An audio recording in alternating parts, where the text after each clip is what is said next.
இந்த காணொளியில் இருப்பவர் ஏபிபி இயக்கத்தின் முன்னைய காரியதரிசி லயனல் போப்பகேயும் அவருடைய மனைவி Chitra போப்பகேயும்.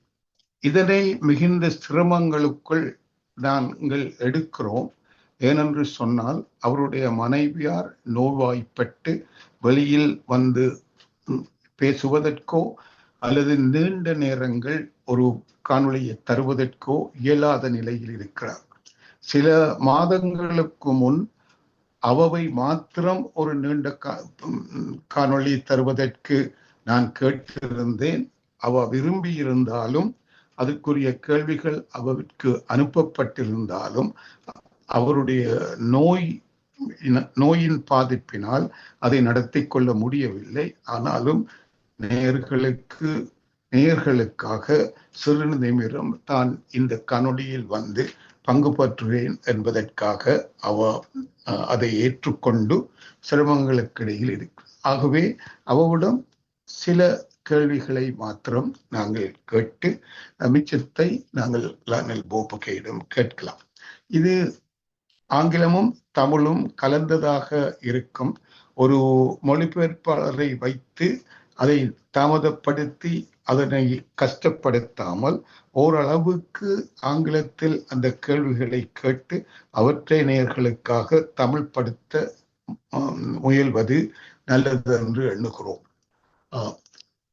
Now, good morning, Lionel.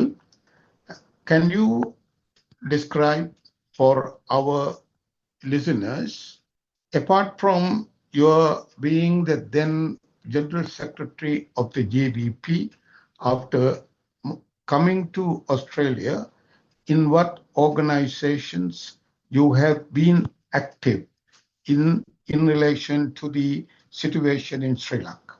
I'm not able to hear you. Yeah. Thank you, Ravi. Thank you for the question. And I came to Australia in 1990, and we were in Queensland first and then moved to Canberra for employment purposes. And in Canberra, I was involved in several organizations. First of all, I was in the Sri Lanka Australia Association in Canberra. I was the president for some time, and then I was an executive committee member. And that is the first time I came to know about the divisions within the Sri Lankan community in Australia, following what happened in the July program in 1983. And I was also involved in founding the organization called Friends for Peace in Sri Lanka, which was to support finding a solution in Sri Lanka to the national question. We were mainly concerned about that issue. And I was involved in several other organizations as well. For example, there was cultural organizations like an organization to deal with music and an organization to deal with dancing. So I was in the executives of those, but I think that won't be of much relevance to what we discuss here. When we moved to Melbourne in 2004, since coming to here, I was part of the Darwin Ethnic Communities Council. I was in the executive, and there was certain involvements about Sri Lanka. And then I became involved in People for Human Rights and Equality, and I was a president for I think a year or so. And again, we've founded an organization called Australian Advocacy for Good Governance in Sri Lanka. And then there was another organization which I helped to start from the beginning. The organization is called Voice for Democracy in Sri Lanka. And there were several other organizations I was involved with, and they were not so much involved in the. And while in Canberra, I was also the president of the chairperson of an organization called Torture Rehabilitation Network Services, ACT, which is called TransAct, which looked after people who came to settle down in Canberra from war-torn countries, from conflict-ridden societies all over the world. And there were many Sri Lankans as well who who came to Australia during that period seeking refugee status, and we helped them. And most of them were from the Tamil community. And since coming to Melbourne, I was involved in the Easter Sunday. There is a march, and Easter Sunday march for refugees. And I was in the organizing committee. And also here, I supported many organizations dealing with refugees. So I think those are the main things I think. And other than that, I was involved in trade union activities as well. There is an organization called Australia Asia Worker Links, and it's having Australian trade unions linking with trade unions in other countries in Asia. And we also had links with Sri Lankan trade unions, and we have helped in a major way to settle one of the major conflicts that was in blouse making factory answer dispute. Yeah.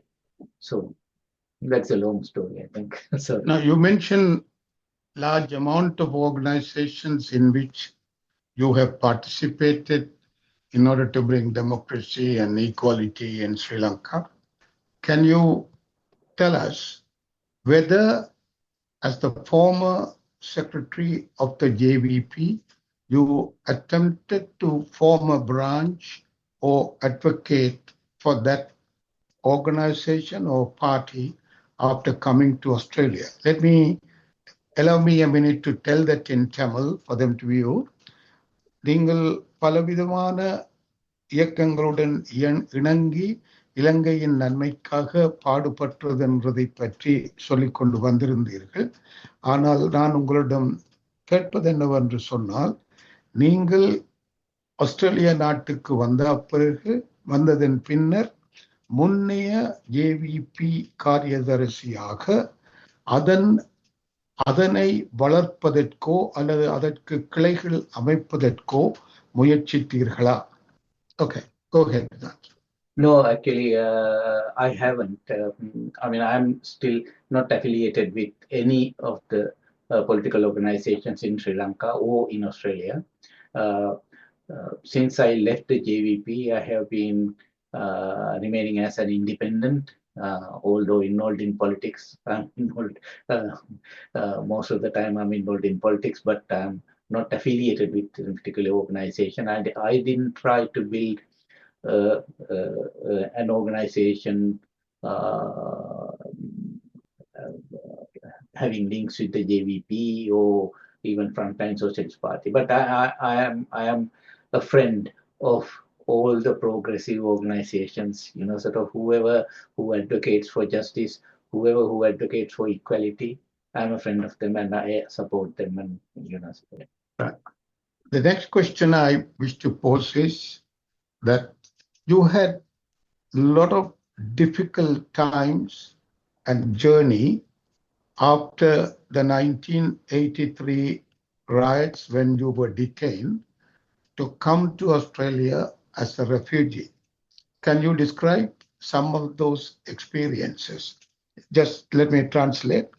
நான் அவரிடம் கேட்ட கேள்வி, 1983 கலவரத்தின் பின்னர் JVP தான் இதற்கு பின்னணியாக இருந்தது என்று நீங்கள் எல்லோரும் தடுப்பு காவல்களில் வைக்கப்பட்டிருந்தீர்கள். அதன் பின்னர் நீங்கள் அங்கிருந்து வெளியேறி அகதியாக ஆஸ்திரேலியாவுக்கு வந்து சேர்ந்தீர்கள். அந்த அனுபவத்தை, நீங்கள் பட்ட அனுபவத்தையும் எப்படி இங்கு வந்தீர்கள் என்றதையும் சிறிது விவரிக்க முடியுமா? Now, I left the JVP in February 1984 officially. Officially, I left in February, but I had decided to leave the JVP in June 1983. But then there were the July anti-Tamil program, and because of that we were detained. And during that time, I recognized as my duty to protect what the JVP did, because JVP didn't take part in the riots at all. We were banned under the pretext that we were part of that. We led the program. Since leaving the JVP in '84, I had many difficulties. One, the major one was in 1989, when the situation in Sri Lanka deteriorated, because of the armed conflict. There were two, one in the south between the JVP and the government, and in the north and east between the Tamil militant groups and the government. And in the south, I had to face many problems, because I was advocating right to self-determination of Tamils, and I wanted all citizens in Sri Lanka to be treated as equals, to be given equal opportunity and treated them with dignity and respect. But because of that, I was alleged to have links with the Tamil militant groups, and I was again detained in 1985 for several months under the Prevention of Terrorism Act. And in 1989, I was questioned a couple of times. I was called into the army, what do you call it? It's a combined corps. What's that? I can't remember the name exactly. That was where Densil Kobbakadua, Chula Disilo, and the top military commanders were there. Sort of they questioned me with regard to where Rohana was. I didn't have anything to do with the JVP at that time. I had severed all the connections with the JVP, but they thought I had some connections with the JVP, and they were after me. And they questioned me a couple of times. And then on the other side, sort of there were problems where I worked. I was working as a general manager of Sarvo, the Economic Enterprises Development Services, SEEDS, and there were armed groups coming and trying to sabotage whatever we were doing. Sort of they wanted to take vehicles from us, and they wanted to take money and so on. And ultimately, finally, the final point came when a group came and threatened the accountant, took all the money and left a message saying that I would be bumped off within 2 weeks. And before that, they had left messages in all the workplaces I went to, because I was looking after several projects for SEEDS all over the island, Tanamalvilla, Padiyatalawa, and so on. And they had left messages saying that don't come to this site, sort of you would be bumped off. And but I continued to work until they came tomorrow to my head office and left all these messages. And then the leadership of Sarvo, the Economic Enterprises Development Services, as well as the president of Sarvo, they thought that I had to leave the country, otherwise, I would be subjected to death. And so I had to leave the country. And since I left, my family was threatened. So Chitra and kids were in hiding, and they had to leave Sri Lanka as visitors. They came to Queensland with the help of Father Tissa Balasuriya. Since coming to Australia, and especially when I came to Canberra, there were many issues, because many of the Sri Lankans there in Canberra saw me as a JVP, and they went to the Sri Lankan High Commissioner. At the time, it was, again, I can't recollect the name. He was a friend of mine. And they wanted me to be sent back to Sri Lanka. They didn't want me to come to Canberra. And I mean, they didn't understand that the Sri Lankan High Commissioner has nothing to do with my appointment to the Australian Public Service. And but whatever it is, he told me that the community is after me, and then later on I found out that they were also critical about uh, my position with regard to the issues the Tamil people in Sri Lanka were facing. And later on, that was probably in the late 90s or mid 90s and afterwards, they branded me as LTT supporter. Then they accused me as providing finances to the LTT, and on the other hand, getting of the LTT financing me. And so there were so many allegations, and I mean, there was nothing substantial or nothing, no evidence to prove that. But then the allegations, they keep on coming, sort of. And I would like to move on to Chitra because she will be feeling tired and rather like to release her earlier.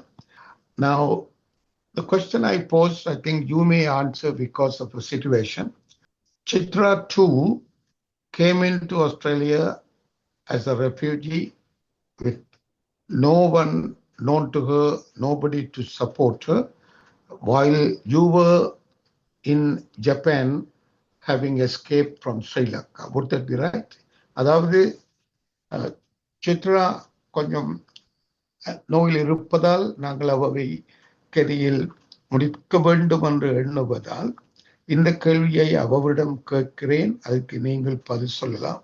அதாவது சித்ராவும் தன்னுடைய குழந்தைகளுடன், இளம் குழந்தைகளுடன் அகதியாகத்தான் ஆஸ்திரேலியாவுக்கு யாருடைய ஆதரவும் இன்றி வந்தா, அதை பற்றிய அவருடைய அனுபவத்தில் அவவால் ஏதும் சொல்ல முடியுமா, அல்லது அவவுக்காக நீங்கள் சொல்லுங்க. You want me to respond or Chitra? If Chandra can mention, it's okay. Otherwise, you can speak about how she came as a refugee and her experience immediately when she landed. Actually, there's a slight difference. Say, when I went to Japan, I didn't ask for refugee status, and I went there. I was sent there, and I went in the hope that I would be able to go back to Sri Lanka to work. But then the situation deteriorated, and I had to resign from the position. And I sought refugee status from the United Nations High Commissioner's Office in Tokyo. And I had to, it was a long story again, but I to just this was refused. Cut short. I was granted the refugee status in Japan, but then they didn't let me stay in Japan because I didn't, the Japanese government didn't recognize that refugee status because I didn't declare myself, I didn't apply for the refugee status as soon as I landed in Japan. I did it after 6 months or so. Then when Chitra and family were threatened in Sri Lanka, they came to Australia as visitors, sort of a family, a Christian family in Brisbane. Yes, they organized visas they supported them, and they came to Queensland, and they stayed there. And after coming here, they applied for refugee status because we were not in a position to go back to Sri Lanka. And I was in Japan, and then I didn't have, until their applications were processed, I was not in a position to come to Australia. Then I had to find a place to go. So ultimately I went to South Korea and worked as a kitchen hand. And in South Korea, I stayed for 6 months, and then there was no other place to go. A friend of mine in Switzerland sent me a visa asking me to come to Switzerland, and I was on my way to Switzerland. And I stopped in Singapore to see some of my friends. And while in Singapore, the Australian High Commission rang me to say that, I can come over to Australia to join the family. So I came here and joined the family on the family reunion visa.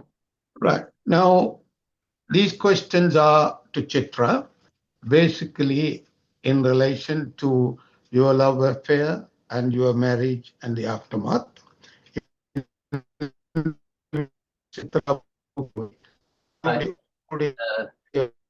Ravi, if you repeat that part, repeat that because I think you have to be close to the microphone of the phone. This question is particularly to Chitra, more about her love, the marriage, and subsequent circumstances. Now, the background, so I don't want to read it in English, I'll tell that in Tamil. Chitra முதல் ஒரு கன்னியாஸ்திரியாக பணியாற்றிக் கொண்டிருந்தவர் ஒரு ஒரு கிறிஸ்தவ குடும்பத்தில் கிறிஸ்துவ மதத்தை தொழுகை செய்து பழக்கப்பட்டு கொண்டிருந்த குடும்பத்தில் பிறந்தவர். அவர் தொடக்கத்தில் ஜேவிபி அங்கத்தினர்களுடைய சில பாட்டுக்களை பாடி படிப்படியாக அவர்களுடைய தத்துவங்களிலும் கவரப்பட்டு அதனோடு உங்களோடும் காதல் வாய்ப்பட்டார். அதன் பின் திருமணம் நடந்து நீங்கள் கைது செய்யப்பட்ட எல்லா அங்கங்களிலும் பங்கு பற்றினார். உங்களுடைய திருமணம் எப்படி நடந்தது? How did your marriage take place? That's the question, and if you can answer or you could answer. What is it? Was there objections from the parents because you are a very devout Buddhist and she is a devout Christian, Catholic and a nun? Was there any objections and how did the marriage take place? Chitra, any memories? You've already told that I was a Catholic nun. Yeah. Then it's a long story. I don't know how to. Yeah, that's okay. We know that there was a film done on about that with you as the nun. We have seen that. I don't want to the whole thing, but were you sincerely attracted by the policies of the JVP, or you were not interested in the policies but only on the man and then fell in love with him? Now, people don't know the whole story, so I have to say something about it. I, as a nun, was studying at Aquinas University in Colombo, and in that study period, we had to do a research about the youth uprising, the 71 insurrection, and how the prisoners are doing in the prisons. So I went with other students to the prison, and we were only allowed to see the young ladies who were imprisoned. So when I heard their stories, I compared my life and theirs because they were also trying to help help the country and serve the people. And I am also on the other part, being a nun, I am trying to help people. And I started questioning myself just when I heard the really sad stories being told by the prisoners. And I think that's the occasion my life started questioning, and probably that's the moment that I changed my life. Yeah. Just give me a minute. I'll just repeat the answer to in Tamil. நான் ஒரு கத்தோலிக்க குடும்பத்தை சேர்ந்தவன்.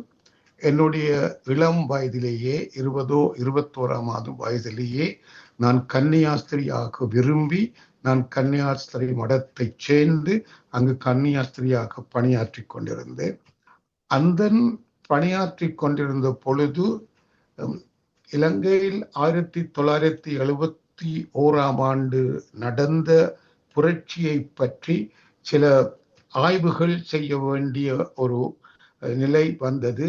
அதை கத்தோலிக்க திருச்சபை உள்வாங்கி அதில் பாதிக்கப்பட்டவர்களுக்கு உதவி செய்வதற்காக இந்த ஆய்வுகள் நடத்தப்பட்டன. அதில் நான் பங்கு பற்றினேன். அதன் ஒரு அங்கமாக நாங்கள் வெலிக்கடை சிறையில் தடுத்து வைக்கப்பட்டிருந்த தடுப்பு காவலில் இருந்தவர்களை சந்திக்க சென்றோம். ஆயினும் எங்களுக்கு பெண் தடுப்பு காவலில் இருந்தவர்களைத்தான் சந்திக்கக்கூடியதாக இருந்தது. அவர்களிடம் கேட்ட கதைகளும் அவர்கள் பட்ட அவஸ்தைகளையும் கேட்டு நான் கன்னியாஸ்திரி மடத்துக்கு திரும்பிய பொழுது எனக்கு வேதனையாக இருந்தது. தொடர்ந்தும் அவர்களை சந்தித்த பொழுது அவர்கள் சொல்லிய கதைகள், அவர்கள் பட்ட துயரங்கள், அவர்கள் ஏழைகளாக கஷ்டப்படுவது எல்லாவற்றையும் கன்ற பொழுது நான் என்னுடைய வாழ்க்கையில் என்ன செய்யலாம் என்றும், நான் கன்னியாஸ்திரியாக 3 நேரமும் சாப்பிட்டு கொண்டு இருப்பதுதான் ஒரு வாழ்க்கையா, அல்லது நான் வேறு விதத்தில் இந்த மக்களுக்கு சேவை செய்ய வேண்டுமா என்ற கேள்விக்குறி என்னுடைய மனத்திலிருந்து என்னுடைய பாதை மாறத் தொடங்கியது. Just carry on if you can. You said that you started to question your life and you wanted to change it. Then what happened? I was at the Katkurunda Moratua convent during that time, and I was trying to study about the JVP and was very interested in finding out about their ideas and everything. In the meantime, in 1977, they released the prisoners. You want to say something? No, you can.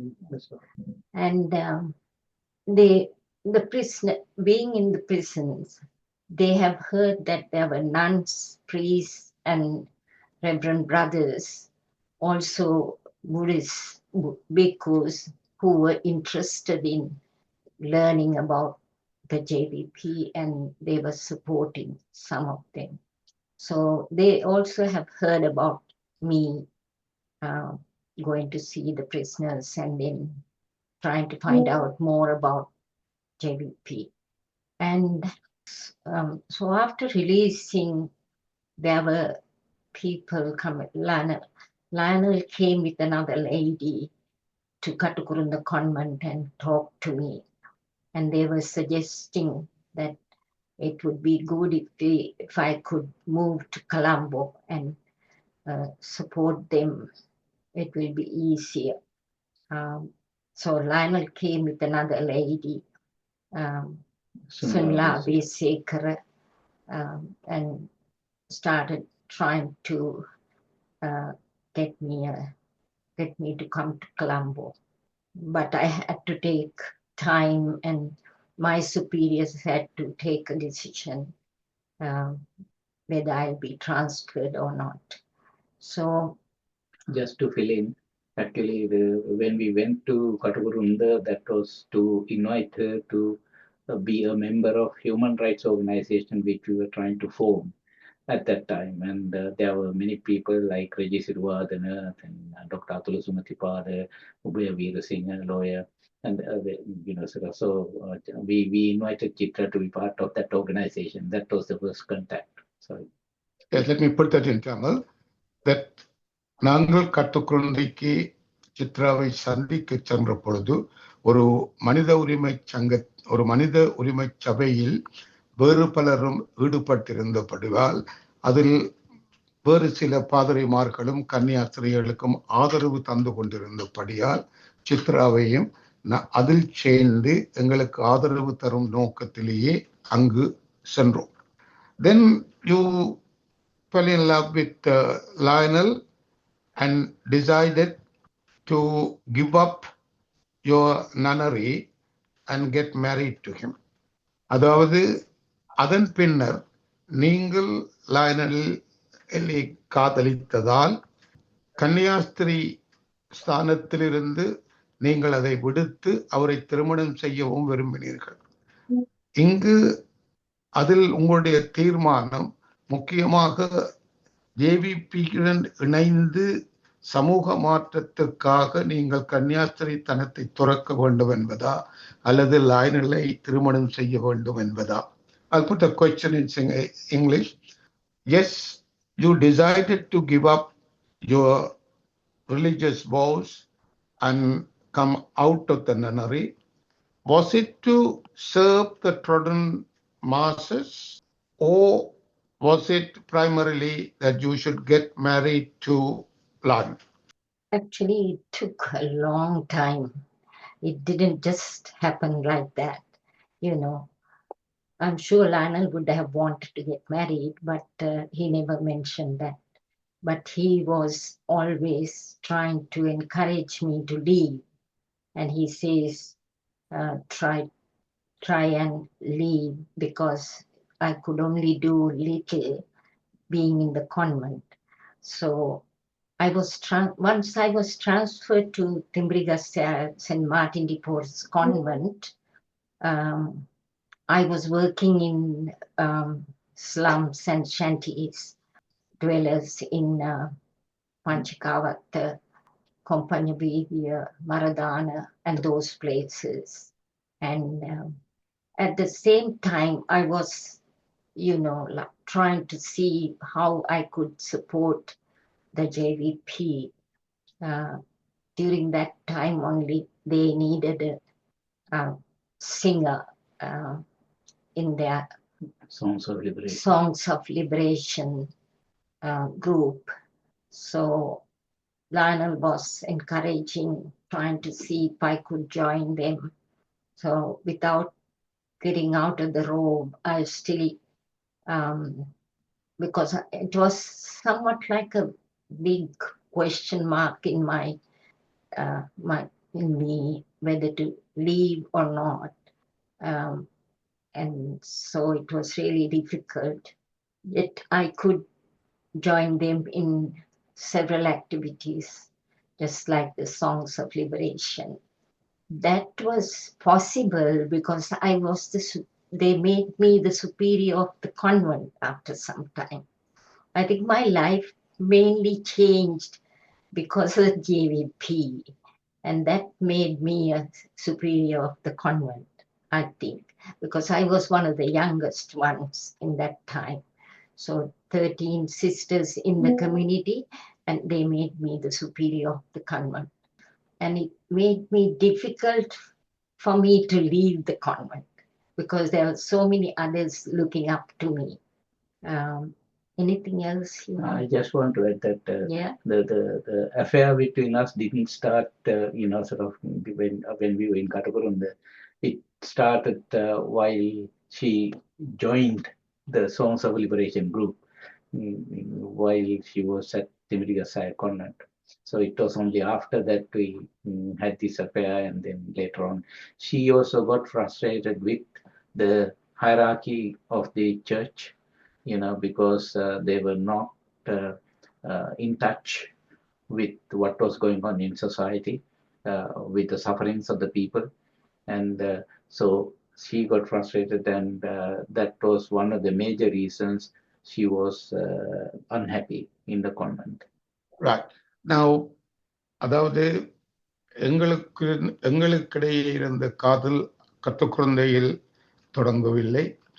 அவர் பின்னர் songs of விடுதலை கீதங்கள் எங்களுக்காக பாட வந்த காலத்தில் தான் தொடங்கியது. ஆனால் அதிலிருந்து அவ ஜேவிபி என்ன காரணங்களுக்காக போராட்டத்தில் ஈடுபடுவது என்று உணர்ந்த பின் அவர் தானும் வந்து அதில் பணியாற்ற வேண்டும் என்று எண்ணியபடியால் தான் அவர் அந்த கன்னியாஸ்திரி ஸ்தானத்தை திறந்து வர விரும்பினார். அதே சமயத்தில் அவர்களுடன் கூட அவருக்கு நிராசை ஏற்பட்டது. ஏனென்றால் கத்தோலிக்க திருச்சபை மக்கள் படும் கஷ்டத்தோடு நேரடியாக ஈடுபட்டோ அல்லது அவர்களுடைய கஷ்டங்களை அறிந்ததாக இல்லை. மதத்தை பரப்புவதே ஒரு முக்கியமானதாக கவனித்துக் கொண்டிருந்தார்கள். Right. Now, leaving that, was your marriage a grand one, organized by her parents or your parents, or was it something like the other comrades in JVP? உங்களுடைய திருமணம் ஒன்றில் சித்ராவின் பெற்றோர் உங்களுடைய பெற்றோருடன் இணைந்து அல்லது சித்ராவை உங்களுடைய பெற்றோர் ஏற்றுக்கொண்டதா அல்லது உங்களுடைய மற்ற தோழர்கள் மாதிரி இது ஒரு எளிய திருமணமாக இருந்ததா? Was it a lavish wedding by the parents or was it a simple one, just like what your other comrades would have done? I will just I will respond to that because it will take some time. No, actually it was a very simple wedding. We just went to the registrar at Maligavat and Comrade Rohana Vijayveera and Comrade Muruga Bhupati, and not Muruga Bhupati, Comrade Rajavarodha Singapampana from from Chunnakam. They were the main witnesses to our marriage, and there were some other members from the Tamil community as well as Sinhala community. And we had a simple lunch. We bought it from some restaurant, and we went to Comrade Buddhadasa Vitanachi, I think one of the very famous actors in Sri Lanka. And we were there at that time. We were given the opportunity to stay with them while we were in the JVP. And it was a very simple affair and nothing, no fanfare. So, you mentioned the names of one Tamil gentleman, Singham, who was a witness to your marriage, and other Tamil comrades also visited. Are you saying that in that period there were considerable number of Tamil people in the JVP? Yes, yes, and because I was in charge of organizing party activities among the Tamil and Muslim community, and I was in the Politburo in charge of that activity, and I was looking after the activities in the North and East. And in that process, I came across Comrade Rajavarodha Singapampana, as well as many other comrades, Comrade Ganesha Pillai in Kilnochi, and Comrade Gandhi, and we call Sri, and in Colombo with Comrade Sri Muruga Bhupati, and so on. And why we had Tamil comrades at our marriage ceremony was because I was thinking that because we are a plural nation, we are a multicultural nation, and we had diversity, so we need to have that representation in our marriage ceremony, and that is why I invited and actually both of us knew them very well, because Chitra used to go with me to Jaffna and Batikalo and so on, and we used to know them very well. Right. Now, because of Chitra's difficulties, I want to fast forward. Now, later, you differed on the policies over the Tamil aspirations or Tamil demands with the party, and in 1984, you resigned from the JVP. I'll tell that in Tamil. பின்னர் நீங்கள் கட்சியினுடன் தமிழ் கோரிக்கைகள் பற்றிய ஒரு கொள்கை பிரகடனம் வர வேண்டும் என்பதால் மாறுபட்டு 1984 அந்த கட்சியிலிருந்து விலத்தினீர்கள். அவற்றை பற்றி நாங்கள் உங்களுடன் நேரடியாக பேசும் பொழுது பேசலாம். தற்சமயத்திற்கு ஒரு கேள்வியைத்தான் கேட்க விரும்புகிறோம் சித்ராவிடமிருந்து. ஏனெனில் நீங்கள் விலகியதின் பின் ஜேவிபி தோழர்கள் நீங்கள் விலகியது இந்த இனப்பிரச்சனை சம்பந்தமான வேறுபாட்டினாலாக அல்ல, ஆனால் சித்ரா ஒரு கன்னியாஸ்திரியாக கத்தோலிக்க திருச்சபை நடத்தி கொண்டு வந்த கத்தலிக் ஆக்ஷன் என்பதன் பிரகாரம் அவை அங்கு ஜேவிபியில் உள்வாங்க வைத்து உங்களை காதலித்து உங்களை பிரித்து ஜேவிபியையும் பலவீனமாக்கியது என்ற ஒரு பிரச்சாரத்தை நடத்தி கொண்டிருந்தார். அதை பற்றி உங்களுடைய எண்ணம் என்ன? அதுதான் உண்மையில் நடந்ததா? I just put the question in English. So there is issues on the ethnic policy by which you resigned from the party in 1984.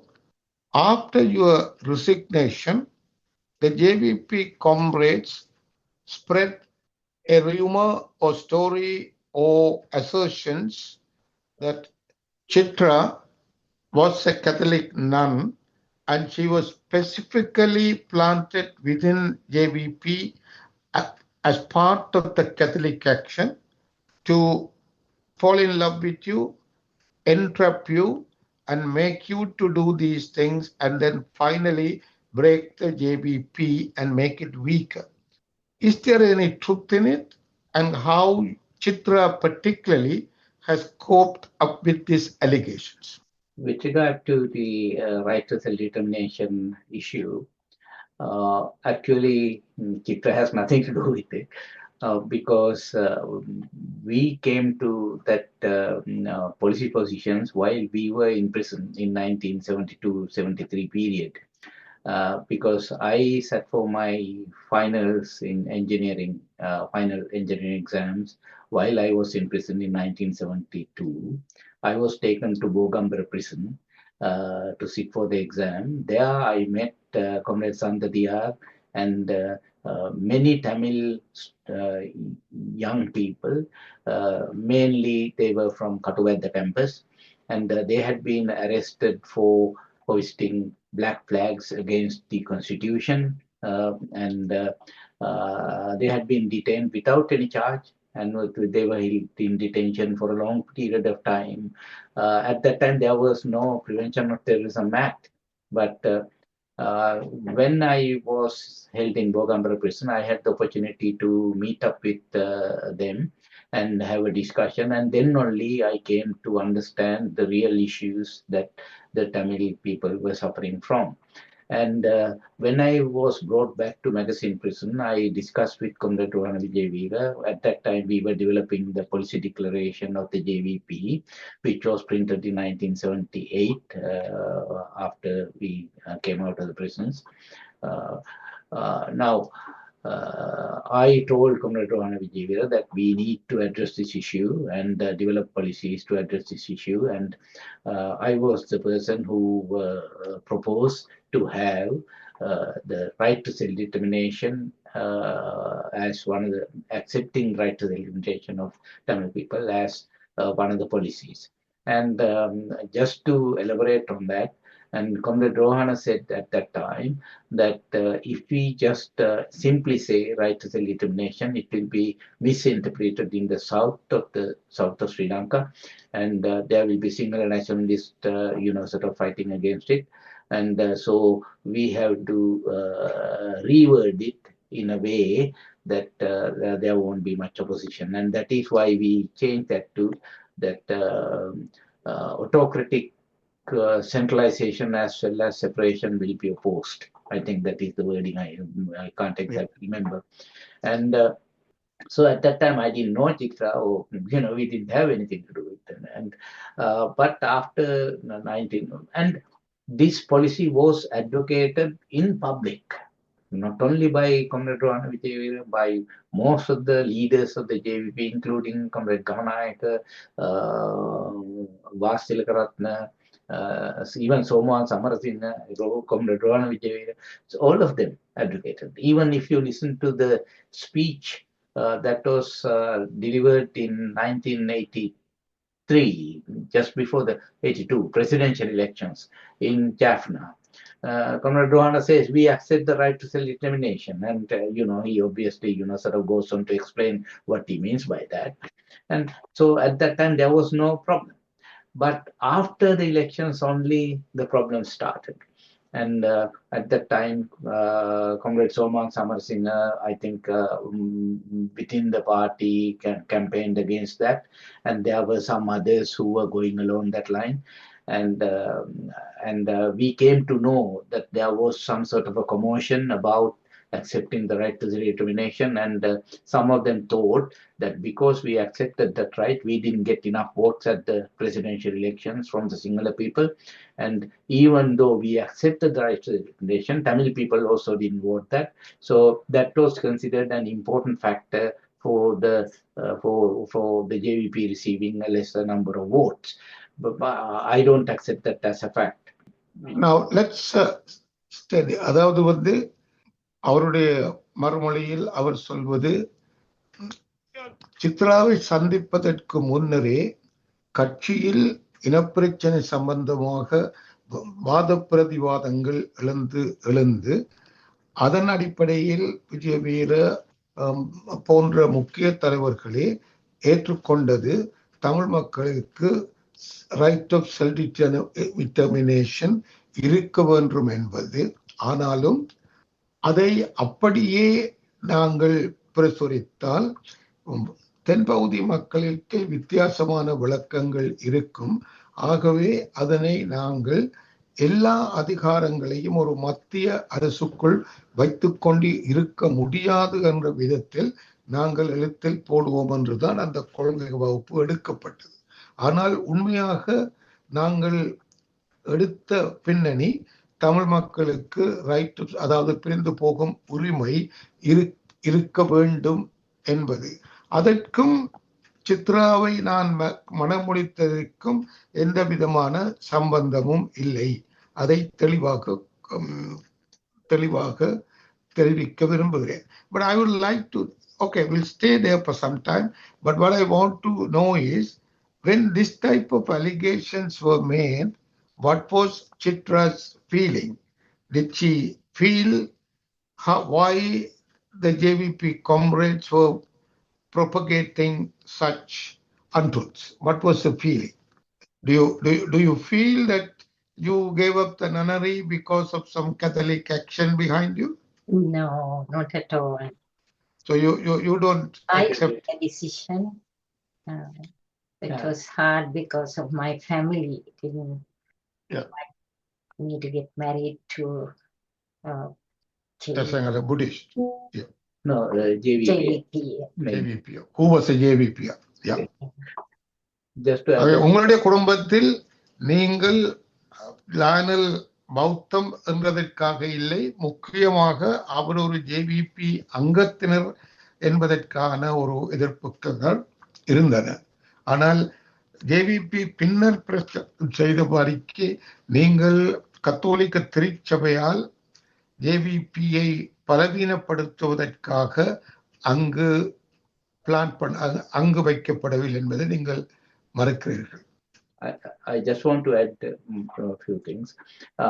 Now, the allegation that Chitra was planted as, whoever, to get me out of the JVP was that allegation came into being after 1983, 82 presidential elections.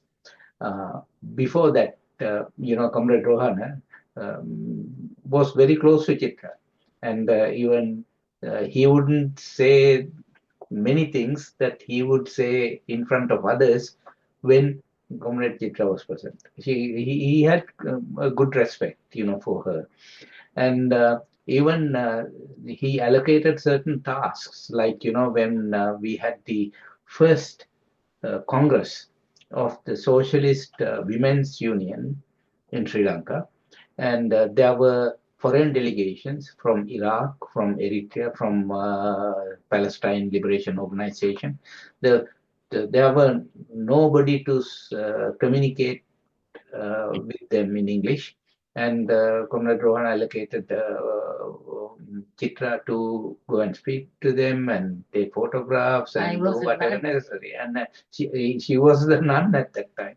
And so all the allegations came only after the presidential elections, sort of, so I don't think there is any basis. But Okay, that's fine. I'll do that in Tamil. அதாவது வந்து அவர் கத்தோலிக்க திருச்சபையால் ஒரு திட்டமிடப்பட்டு ஜேவிபியை பலவீனப்படுத்துவதற்காக உங்களை காதலித்து இந்த படலத்தை நடத்த சொல்லி அனுப்பினார் இல்லை என்பதை நீங்கள் மறக்கிறீர்கள். அதற்கு உதாரணமாக நீங்கள் சொல்லுகிறீர்கள், காம்ரேட் விஜயவீர கூட சித்ராவை நல்ல மதிப்பில் வைத்திருந்தார். அவருக்கு முன்னால் அவர் தனிப்பட்ட ரீதியில் எங்களோடு பேசுகிற மாதிரி பேசுவதில்லை.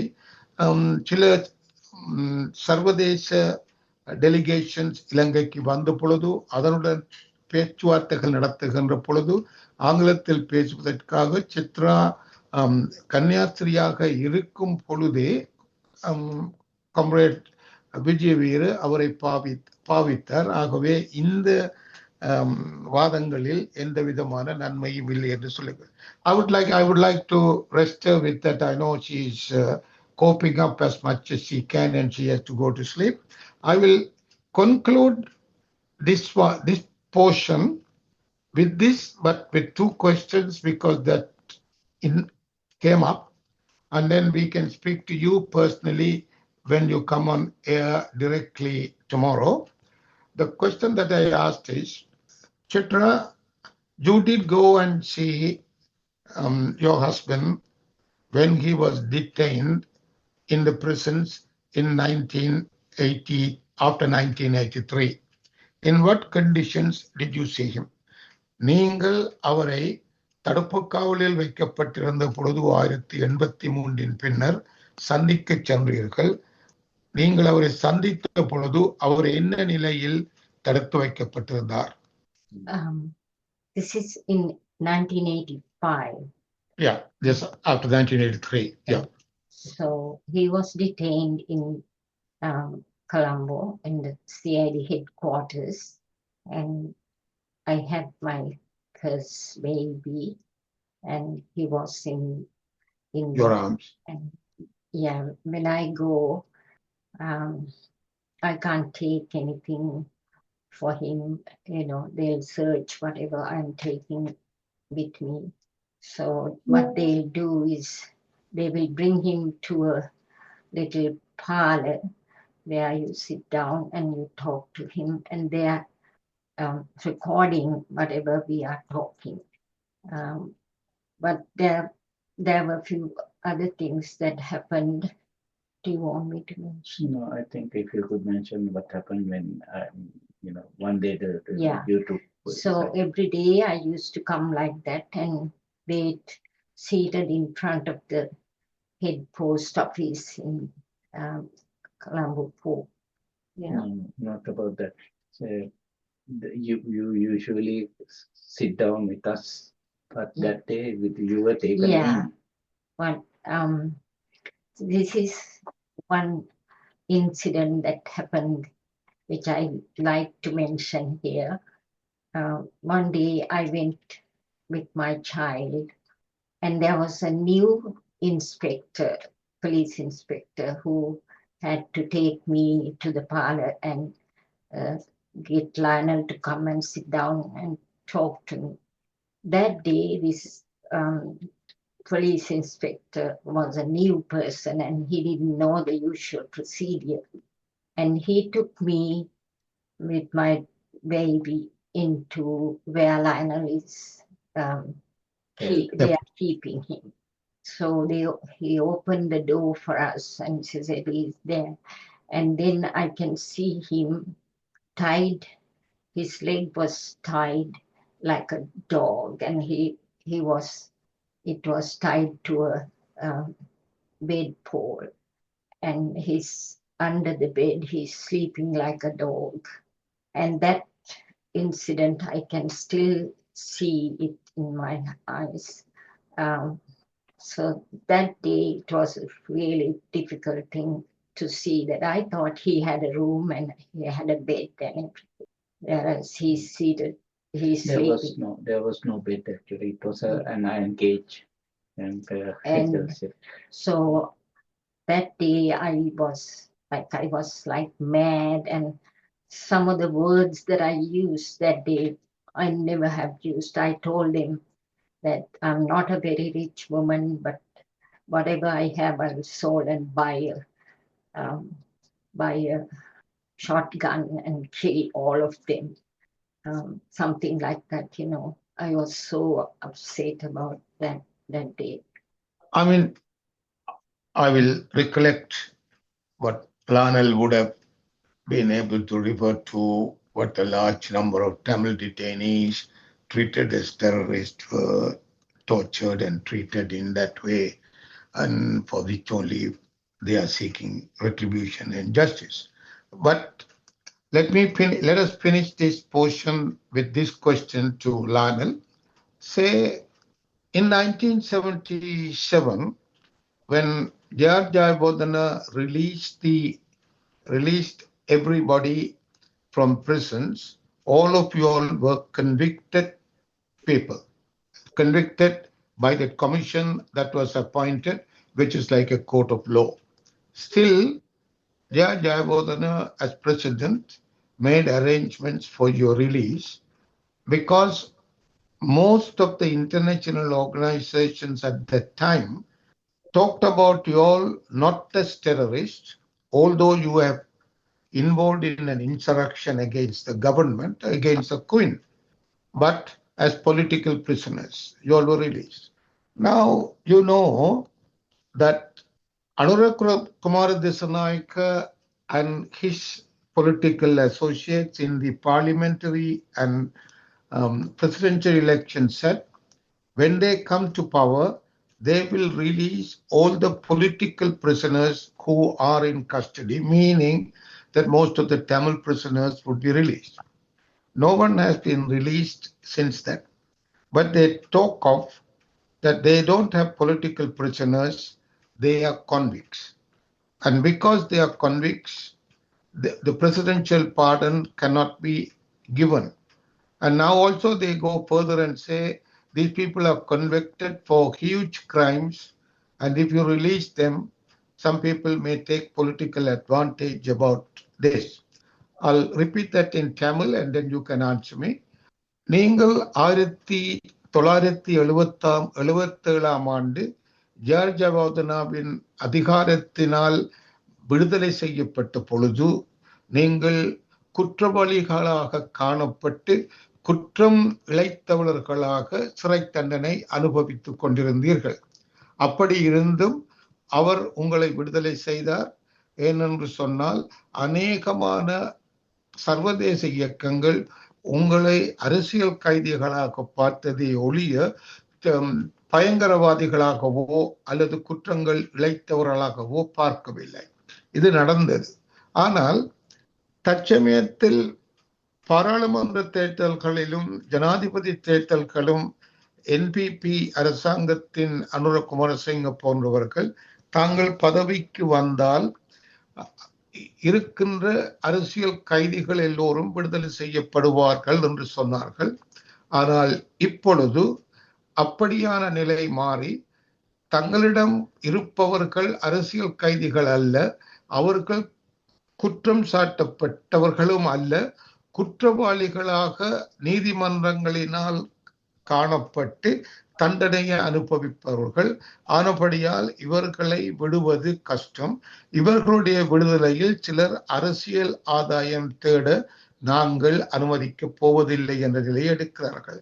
இந்த வித்தியாசத்தை பற்றி நீங்கள் என்ன நினைக்கிறீர்கள்? What do you think of this different stand by the then government which released you all as convicts and this government stating that they find it difficult to release them because they are convicted prisoners, although they were involved in an insurrection?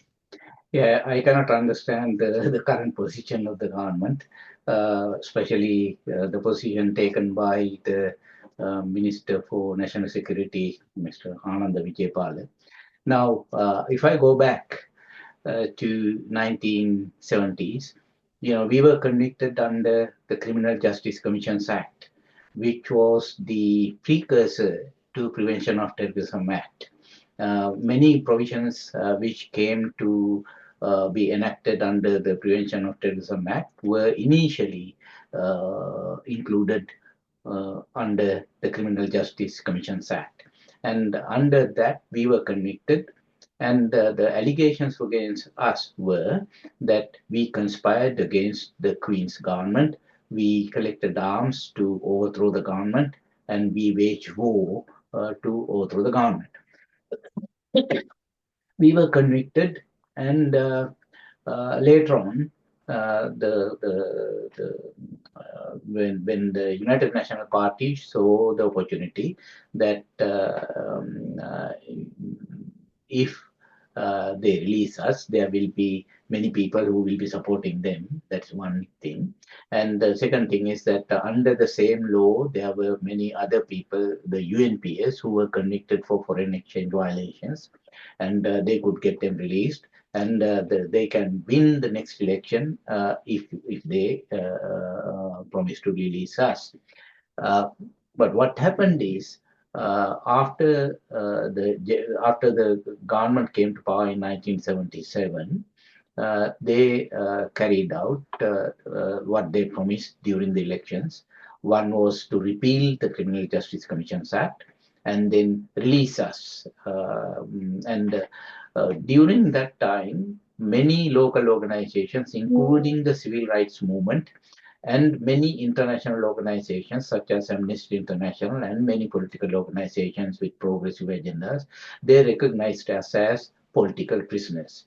Now, I wonder if a government like this, the current government, was in power in 1977, and a minister like Mr. Ananda Vijaypala was the minister in charge of that, whether they would have recognized us as political prisoners, because it's parallel circumstances.